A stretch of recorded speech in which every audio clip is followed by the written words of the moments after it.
Hey everyone, just want to let you know we now have an affiliate relationship with the company that hosts our website. It's Bluehost. It has really affordable web hosting. If you're thinking about starting a WordPress site or a regular site, they have free templates to design the site, free WordPress installs.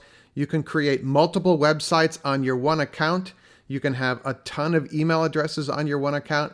And it all starts at $3.95 a month. So this is one of the servers that we use. It's called Bluehost. And if you go to gardenfork.tv/Bluehost, you will get information about them. And also we get a little finder's fee. So that helps us keep the show going. All right. So gardenfork.tv/Bluehost. Thanks.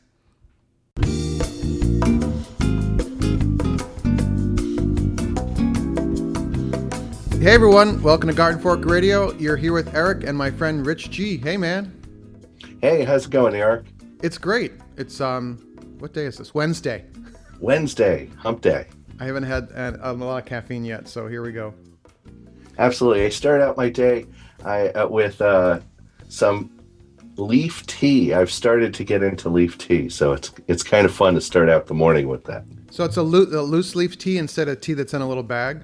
Yeah, loose leaf tea. I for years I was a Lipton tea guy. You know, that's all I drank. And then I started getting into Tazo teas and stuff. And then a friend recommended this place here in Connecticut in Westport called David's Tea.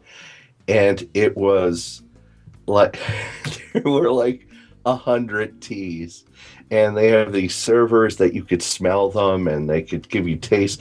I bought 4 teas and I've just fell in love with it. Just lots of different flavors.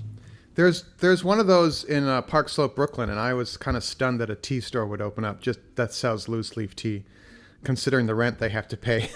Exactly. You got to sell a lot of tea Yeah. to pay the rent. I only bought $20 worth. I bought 4 little packets, and they've lasted me about 2 months. So they're really great stuff like blood orange. And I've gotten into these things called pu'er teas, which are a tea that's been aged. Huh. So it has a deeper, like almost meatier flavor, deeper flavor to it. So. Wow.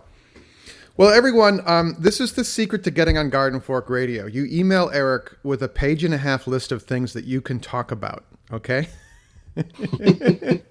Because that's what Rich and we meet occasionally in Connecticut because he lives near the highway I drive up. And sometimes if I have the time, I go, hey, let's meet. So last time we met in the parking lot of a Dunkin' Donuts. But we just hung out because there's a little park there and the dogs could run around while we were hanging out. And Rich said, hey, I got all these things I want to talk about. So here we are. Boom. So the list is huge. So Rich is going to be back on more often to talk about cool stuff. But something that I found really interesting you were doing is you were building a kind of a DIY standing desk. And I was wondering how that was coming along. Oh, it's all done. Just to give you a little background, I'm a coach, so I'm coaching at a desk. I wear a headset, and I tend to sit and walk around a lot. And I found that my desk just wasn't working out because when I'd walk around, someone would mention something that I'd have to run back to my desk for, and then sit down, get acclimated, and look on my computer. And I found that also I was getting bad posture sitting in a chair, and I was going through chairs and it just wasn't good. And I read a lot on the web about standing desks.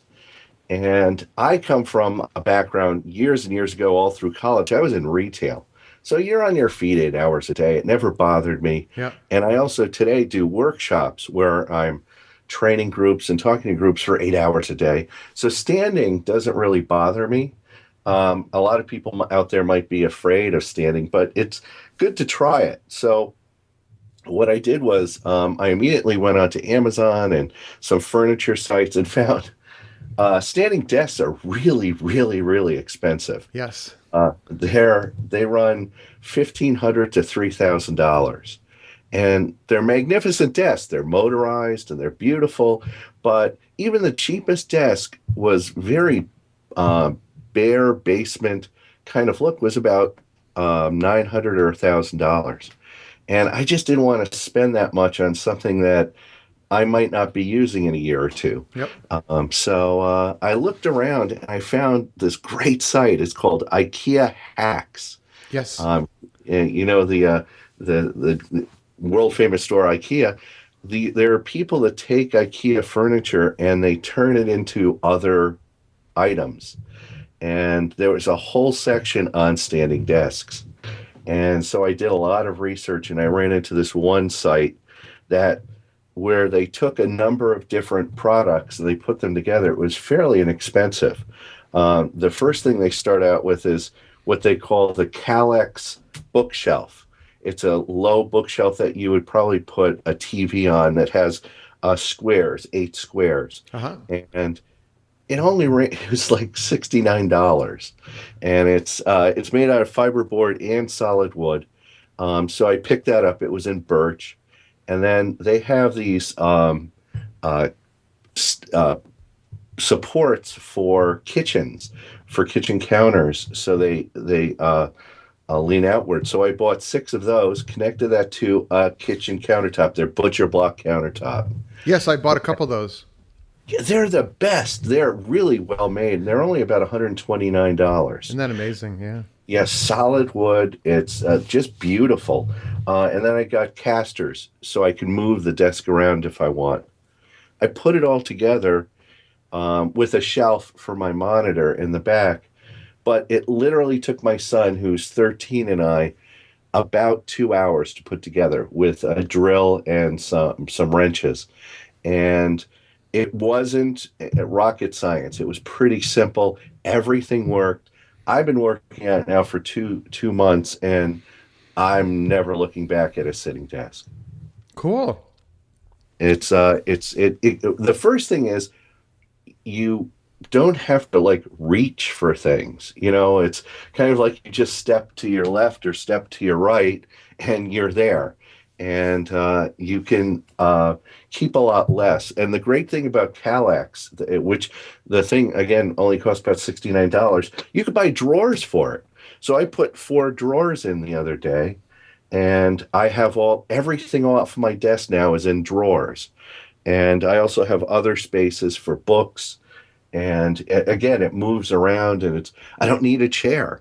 And Yeah. it's kind of funny. I was looking at Herman Miller chairs. Those go for $700, $800. I don't need a chair anymore. I did buy a small, tall stool, There you go. just so if I feel like just leaning on something or sitting on something. But I find I never even use it. So the whole project cost me about $250. And it looks, for everybody that has seen it, that has come into my home office, is like, that is the coolest desk I've ever seen. And it really is. It's functional, it's nice looking, it's aesthetic, and it doesn't look like I mishmashed it together. It actually looks kind of cool. So Well, you have to send me a picture. We can put it on the post for the show. absolutely. I sent out to eBay with my son yesterday. We're getting some LED lights for the back. So when I plug everything in, it'll be lit up so I could see under the shelf and stuff like that. So once I get those installed, I'll take a few, but I'll send you some preliminary pictures that I did. Oh, cool. So I've often found that there's these I'll read Lifehacker or something. Even the New York Times has written about it, where there's even some of these standing desks that have a treadmill underneath them, which get Yep. even more expensive. But I think you could hack. I'm thinking about hacking that kind of thing together, because I see people's treadmills not every day out on the street, but in the city here, people don't really have room for them, and they just put them out on the sidewalk, And I'm Yeah. thinking, I don't need to be running. I could just have it. If I can get that treadmill to run at a slow speed, I could be walking while I'm doing work. Yep. Just walking and having it go. I think I've talked to some people that have it set up where they have their laptop and they can write. It's a little difficult because even walking, there's some jiggle Yep. about it. Unless you're on a very firm foundation like a cement floor, Yeah. there's always going to be some jiggle because the average person is carrying around about, let's say, 150 pounds.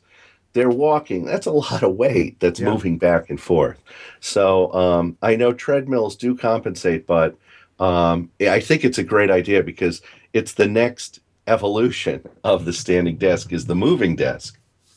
Yeah, I've actually been playing with some voice to text stuff, and so then my thought was, well, you could have a little headset hooked in your computer, and while you're walking on your treadmill, you could just have a voice to text program going. Because I actually talk better than I type, you know, for Yep, writing. me too. Me too. I tend to get. I want my writing to come out very easy to read, very impactful. And sometimes when I start typing, I get very literal, and I have to go back and go, don't use that word. And so talking, using like what Dragon Speak or something like that, really helps out. Actually, my friend John from Hello Bee showed me this thing that he does is he has a iPhone and he turns on Siri and then he opens up the email program and where the keypad is to write your email is also a little microphone button. And if Uh you huh. tap the microphone button and you start talking, it does a voice to text conversion and drops the text into the body of the email. Oh wow, that would be really easy to do. Then you could do that almost anywhere. So I've written a couple of posts on the site just by whipping out my phone and talking into it and then emailing myself the text. And you have to clean it up a little bit. Yeah. But if you have a smartphone, you already have some of the software. I do want to, used to have Dragon and it worked very well. And I have an outdated version now, but that's something that intrigues me because you know, I just have to write so much, and then I can't stand sitting at the typewriter. So Yeah, it's funny. I found the iPhone headphones and microphone are really, really good. I've actually sometimes when I'm in meetings or in between clients, I have to coach somebody, and I'll coach someone in my car. And I'm not driving, I'm parked, but I'll use the headset and I'll ask people, how do I sound? They go, you sound perfect. So it's a great opportunity just to wear a headset, the two yep. earbuds with the microphone and do it right into Siri. That would be a great idea. Yeah, it can't do a lot of text at once. Like I'll talk too fast, and it has to sit and think because it's doing the voice to text conversion on a server somewhere. It's not doing it right in the phone. Hmm. But the Dragon software, which we will link to in our show notes here, I'll link to the one that I like. But it's kind of neat. I like that kind of thing. I'm very excited about how I know Apple and IBM are doing a partnership, business partnership, and I was very excited to see if they would start to integrate Watson with Siri because Watson has a lot of computing power and a lot of ability to understand spoken words and language and really pump it out very quickly. To combine both of those together would be phenomenal. So we could all play Jeopardy, right? Yes, absolutely. Jeopardy. All right, so if you guys want to see some pictures of the standing desk, come to the Garden Fork site and click on the GF Radio button, and that'll bring you up to our recent posts. So now another thing what just intrigued me here in the giant list of stuff that you can talk about is the transition from a John Deere tractor to a Honda mower, Yes. which is usually the inverse. Most people start with a push mower and then they upgrade to the riding mower. Yes. Yes. Just some background. Years ago, I live up here in Oxford, Connecticut, and I call it my little piece of Wisconsin in Connecticut. And I have about 2 acres, and but there's like woods and lawn and everything. I started out with a Honda mower about 15, 20 years ago, and I loved it. This thing was just phenomenal. If you pushed it, it would take down trees. It just has an incredible engine, and the way that it's designed, the two blades are, it's a dual blade, Wow. would cut up the grass into a powder. And it was just a phenomenal mower. And I would have it serviced every year, new air filter, oil change, everything. And it just was going gangbusters. And then we had kids, and my wife said, we really should get a tractor because Our yard enlarged. We cut some down some trees and had more lawn. So I gave in and bought a John Deere tractor. Nothing bad about John Deere tractors. No, They're not at all. wonderful. They're incredible tractors to use to cut to do stuff around the yard. I had a wheelbarrow attachment, a tractor attachment, but I used it primarily to cut grass. What I found was, it was very expensive to have it serviced. Also, just the whole idea of getting the blades off of it, you had to do it was like a car, You have to with the lift up mower. the front of it to get the mower deck out. Yeah. Exactly. You get the whole mower deck out. I just didn't, it was like, I don't want to do that. Out of all the things I could do around the house, that was the last thing I would do. But I had the oil change, but you'd have to have somebody come and pick up the mower and take it off, have them service it, and then bring it back. Yep. And after all said and done, it was getting very expensive.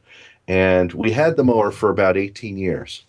And it was getting old. And I had it serviced a few more times. And when you have a car and it starts to get old, Yep. you go, I think it's time. And so I sold it on Craigslist in one day. Yep. Craigslist and I get along so well. And I think it's because I'm very literate. I really write everything about it. I'm very honest. And I take lots of pictures. And I get like 5 phone calls. And someone came and they paid me cash right on the spot and took it away. And I really wanted to get more exercise too, and get off that tractor because there are probably people out there are going to argue with me, but my feeling is a lawnmower cuts your lawn better than a tractor, primarily because the lawnmower's only job is to cut lawn, and it's very exacting. Oh, I think When you're on a tractor, when you make turns and you do things, you see that it's not cutting the lawn that well. And after a very a small amount of time, the lawn starts getting hacked. And they go, well, you have to, sharpen your blades. I go, yeah, then I have to take the whole deck off again. Yeah. Yeah. So with the Honda mower, it's got an incredible housing. It's made out of a polycarbonate plastic that doesn't break, so it won't rust and it won't break. They had a test with a guy with a sledgehammer wailing on it, and it just doesn't break. Ah, And they also have. So I went out and bought a mower. It cost me about $700 to $800, but it's a phenomenal mower. I've been using it here in the fall with the leaves on the grass, and it just chops it into not powder, but into very small bits. And it's so easy to bag. And you go as fast as you want. You could almost run after the mower if you want to. It just eats things up. yeah. We mulched up a lot of the leaves, and I put them in the bag, and then I put them in my compost bin, and I'm going to add them into the garden this fall because it's like kind of pre-cut up leaves that are going to break down even faster. Absolutely, absolutely. And a lot of people say, a lot of people try to really clean up their lawn, but the chopped up leaves are really good fertilizer for your lawn. Yeah, you can just leave them on the lawn too. And the best part about my Honda mower that I love, you could tell I love my mower, is that it has settings. It has a green knob where you can do mulching or bagging, or about 7 different interstitial stages in between the two. So you can do partial bagging, mostly mulching. You could have different things. So you don't have to bag everything. You can have some of it fall into the lawn and a lot of it go into the bag. And I do that a lot when I see that I want to fertilize my lawn a little bit. Sweet. So, So I actually think it would take less time to use the push mower than the tractor because the tractor you have to do these big wide turns and U-turns and stuff. Did you save some time with the mower? actually, it's kind of weird. It's the opposite. I could do my lawn in about on the tractor in about half an hour if I was just hauling because I had a pattern. And the other thing that we ended up doing is a lot of the beds that we have around our yard were designed for the mower. So they're Oh, I they're see. not straight angles, lots of curves, and you design them for for the tractor. Now that I'm with a mower, it takes me about another 10 minutes to do the entire lawn, but I don't mind because after I'm done, I look at the lawn and it looks significantly better. Yep. And we had a weird summer, not a lot of rain up here, and the lawn has never looked better. Cool. There you go. Well, the Honda mower people should perhaps, talk to you about some sponsorships. Absolutely. Well, it's just a really good mower, and it when it starts, and by the way, it's a one pull start. Oh, and the other thing, it uses virtually no gas. Like the tractor, you're going through a lot of gas. Yep. I it literally I've used one gas can for most of the summer. It's just you fill it up a little bit and it runs all the entire time. So using a lot less gas. Cool. We have some videos about mower maintenance, by the way, on our site, which we'll link to in the show notes here. But consider using up the gas you have if you don't use gas-powered things over the winter and you're done with your lawnmower. Take the rest of the gas that's in your approved gas container and put it in your car because it's not going to last over the winter. Bad gas, if you put bad gas in a mower, it's a bad thing. And gas, if you leave gas in your mower over the winter, I use a fuel stabilizer.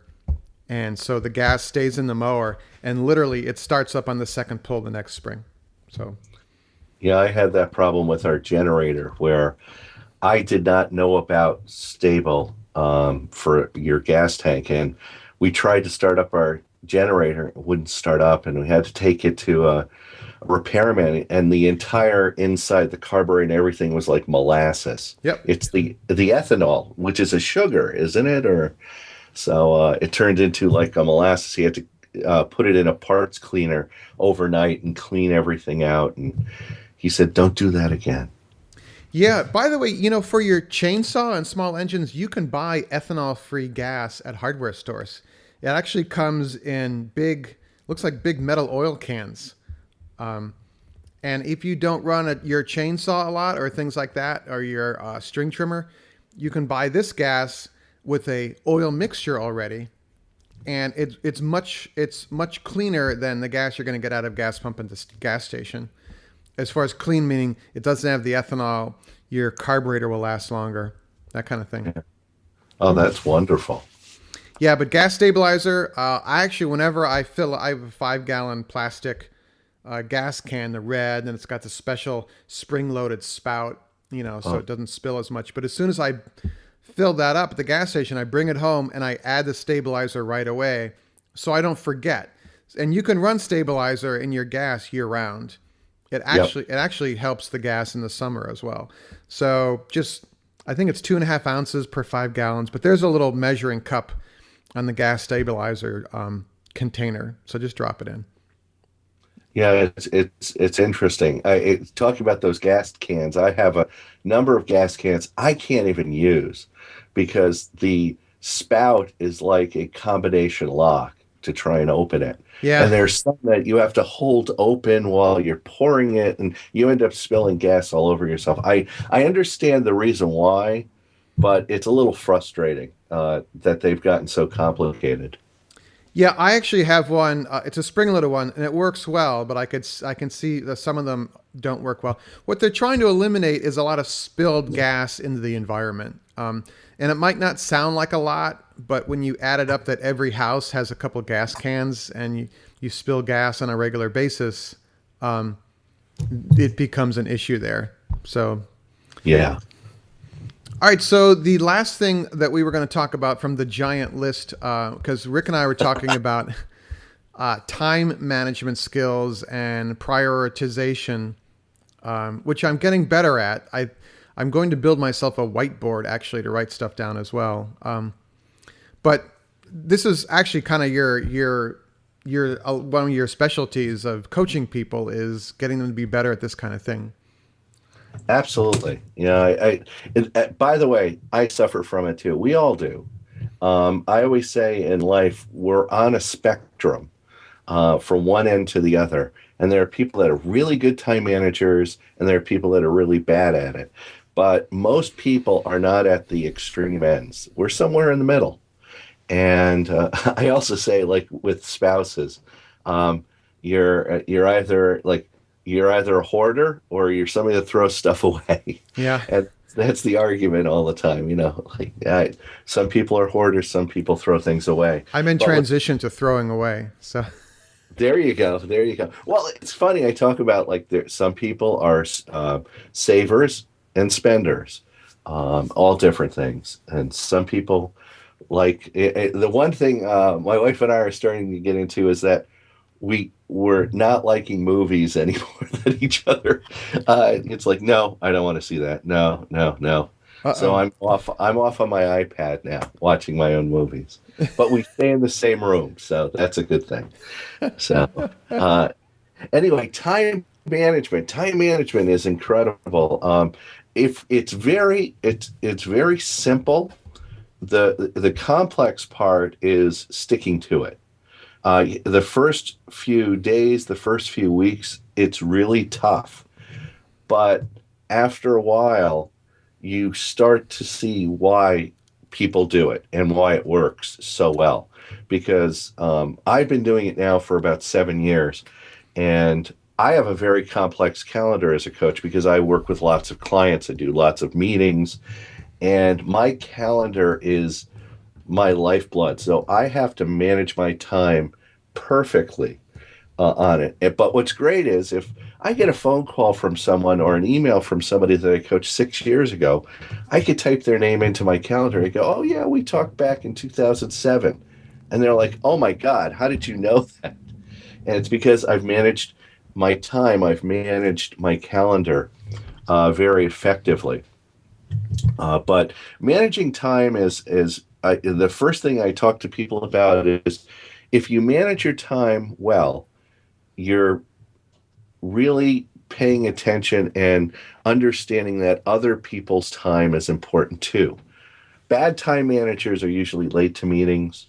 They don't show up on time. They miss meetings, and frankly, that's really not nice to do to other people, Uh-huh. especially if they're a client. So, if you manage your time, people will see that and they'll put you in a different category of performer that, you've got your act together, and they'll actually treat you in a much nicer way. I have three rules with time management. The first rule of time management is you have to somehow block out your time and use some type of tool. If you use a paper calendar, a book, that's fine. If you want to use Outlook or iCal on a Mac, that's fine. But use some kind of tool to track your time, to lay out your time, and to time block, to actually make the blocks of time. Like Eric and I are going to talk today from between 9 and 10 o'clock. So I blocked out that time. So no I can't double book anybody. And the second thing that I did is that I buffered that time. I actually put 15 minutes before our call to get everything set up, to have my Skype ready, to have my microphone all set. So I wasn't scrambling. The only thing I think I scrambled was finding that email. I didn't have enough time for that. But otherwise, it was setting everything up and putting enough buffer before and after certain time blocks, especially if you're meeting somebody. A lot of people say, well, I'm going to meet Steve at Starbucks from 10 to 11. They'll block out 10 to 11, but they won't put travel time before it. They won't buffer travel time Okay. before. And so I always tell people to buffer enough time, half an hour before it and a half an hour after. If you use it, great. If you don't use it, you have time to catch up on email, make a phone call, do other things that you don't have. Some people don't like to buffer. They like to shove one meeting right up to another.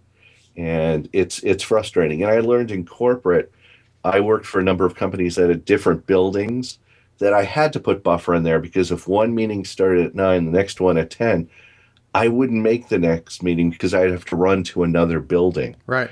It didn't have enough time. So I would buffer in like 10-minute increments or 15 so I could maybe go hit the restroom, maybe pick up some papers from my desk and go to the next meeting.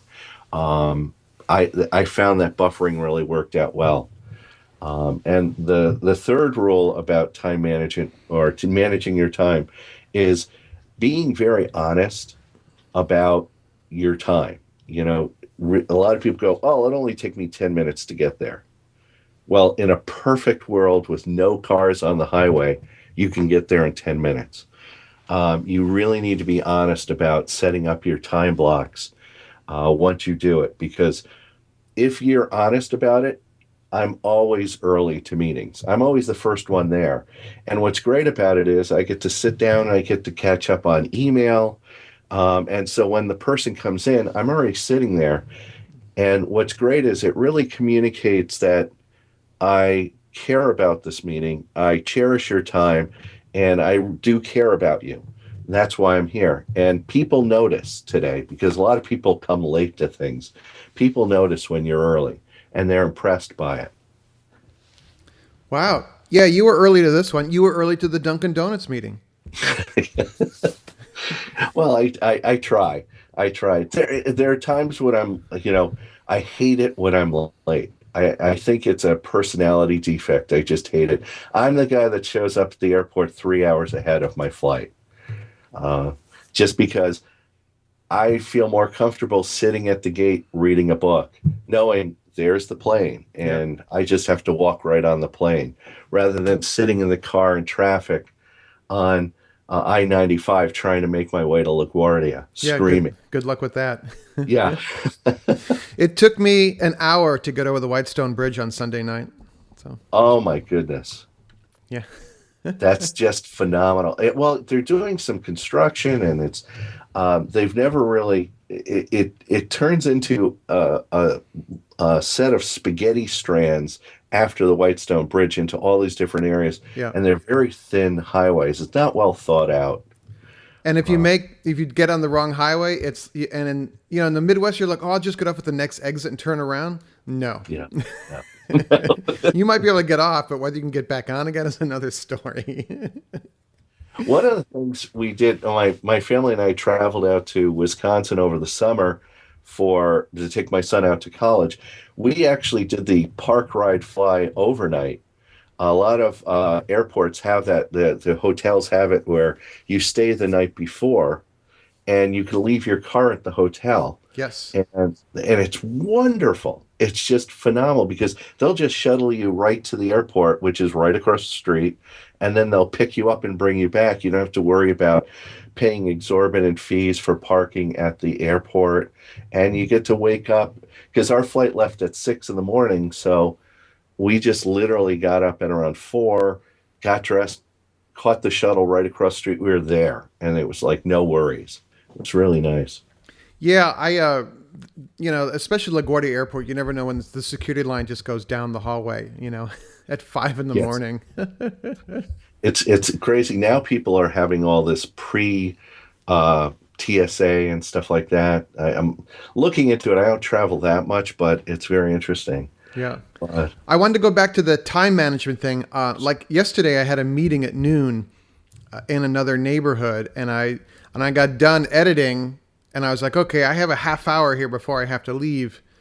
What should I do? And I was trying to think of 30 minutes of productivity I could do, instead of just noodling on the web. So it was interesting. I was trying to think of something I could start and fill in that time being productive. So it's kind of a little battle I was having in my head as to what to do. And I can't remember what I ended up doing, but I started reading something, I think, a little how-to thing. see that you did exactly what I was going to suggest. I always tell people, you know, download an Audible audiobook or bring your Kindle or iPad along and read a book, but leave early, get there, and then just read. There are many times where I'll get to an appointment and I'll sit in the car for half an hour. Yep. And we always complain, I don't have time to listen to music. I don't have time to read. I don't have to. Now you do. You get there early, and I catch up on. I just read a great book called The Martian, and I did it. It was all on audiobook, and it was phenomenal. And it took me about a week and a half. But the funny part was I was looking forward to my commute times because, I can get back into my book again. So it's great to do. But with time management, you also mentioned prioritization because I know you and Rick talked about that last week. Yeah. There's a tool that I suggest to clients. You're welcome to go out, and Eric, you could probably put a link out to it. It's been absconded by a ton of different motivational speakers, but it originally started with Dwight Eisenhower. It's called the Eisenhower Matrix. Okay. Do you know about the Eisenhower Matrix? No, sounds like a government plot movie. Well, you have to think about, I mean, he came from an army background, being a general, then to becoming a president. He came out with this single sheet of paper that just has quadrants. You just draw a cross, so there's 4 quadrants. And the x-axis is urgency, and the y-axis is importance. And what happens is you start to list, okay, what is urgent and important? What needs to happen today? And what is very important to my business, to my life? And you just list those things in that quadrant. And then what are things that aren't that urgent that can happen during the week maybe or in the next few weeks, but are still important? Maybe it's like, pick up a, anniversary card for my wife. Put that down. It doesn't have to happen for about a week. And then there's the other quadrant, which is things that are very urgent that have to happen today, but aren't that important. I have to maybe call that person back on the phone, but it's not imperative that I call them, so it's not that important, but it would be nice to get it done today. And then my favorite quadrant is the not urgent, not important. And you start to find that a lot of stuff that you have on your to-do list starts to fall into that quadrant. It's not that urgent and it's not that important. And you're probably asking, Eric, why do you put things into quadrants? Well, you immediately start to find that, urgent, important, that's the stuff that needs to happen today. So I usually tell people don't put more than 5 or 6 things into that quadrant. Because you'll just check off those things. But the feeling of checking off all the stuff in a quadrant is very satisfying. And then what happens is the other 2 quadrants, the urgent and not important and the not urgent and important, funnel into that new quadrant the next day. So things slowly fill that quadrant up. All right. Yeah. And here's the best part. The stuff that's not urgent, not important, I promise you, at least half, if not 3/4 of that stuff, you end up just throwing away. Like, I need to do this. And you start going, do I really need to do this? It hasn't appeared on my quadrant, the other quadrants lately. And you start marking those things off. And what it does is it allows you to prioritize intelligently. Rather than just having a list of stuff to do, you start funneling it up, and it's great. If you Google or go onto Wikipedia, Eisenhower Matrix, it's right there. Cool. And it's a great tool. I know a bunch of, I won't name them, famous motivational speakers have actually published it as theirs. They've changed the names to certain things. Right. It was Dwight Eisenhower that started this in the 50s. Huh? Yeah. Well, cool. All right, we filled up our half hour here with our three plus things here. Excellent. If people want to find out more about you, Rich, where do they go? Well, simply, I've got a website with over 700 articles on career and business. It's richgee.com, RICHGEE.com. And you can sign up for his email list. Absolutely. With Yes. very provocative subject lines, by the way. You're like, what is that? Thank you. Thank you. I try to be provocative sometimes. Well, I not prov in a bad way, but you're like attention getting. Oh, yes. Yes. The one that got the most clicks or people interested was like, I'm giving up or something. And everybody was just like, or I'm going out of business. And everybody was like clicking out to see what was going on. And it was like a ruse to get them in to say, but most people won't click on it, but I try not to take up a lot of people's time. Yeah. It takes you no more than 15 seconds to read this stuff. So, Wow. I wonder if my email is too long. Then it's like,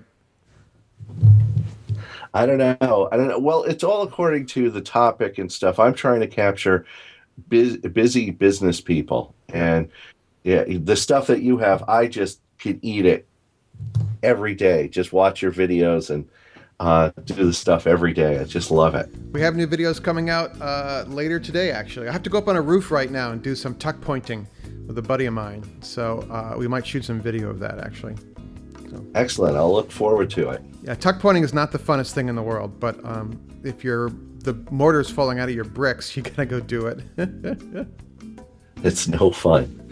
Well, good luck with it. I hope the weather stays nice for you. Yeah, we'll be good. All right, everyone. Well, thanks again for listening. If you guys are on iTunes, would you write a review of Garden Fork Radio and Garden Fork, the video show? That helps us in our search rankings there. And as always, we have an email newsletter. If you come to the gardenfork.tv site, you can sign up. Or if you just send an email to news@gardenfork.tv, we will add your name to the list. There's a little link that comes back to you. You click on that and we go from there. All right, cool. Thank you, sir. Thank you. All right, we'll see you. So there you go. Just a quick reminder, if you're interested in building your own website, it is gardenfork.tv/Bluehost. All right, make it a great day. Garden Fork's theme music is used under license from uniquetracks.com.